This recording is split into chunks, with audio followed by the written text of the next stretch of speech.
I heard about Select Dental through a friend of mine, and she had had good luck bringing her daughter.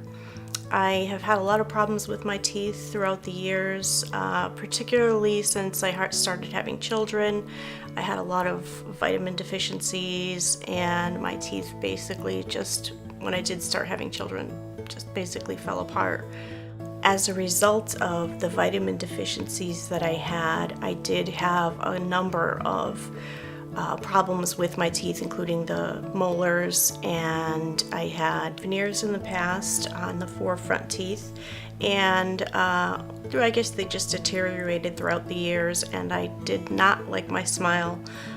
Dr. Shoflick recommended to do crowns, and he talked me through the process, and probably within the next year or two, I had also had 2 implants that Dr. Shoflick also did. He's always wants to know how you're doing and tells you every step of the way what's going to happen, how long it's going to take, what he's going to do next, and he's just very patient and kind, and the results have been great, and I've been very, very happy since.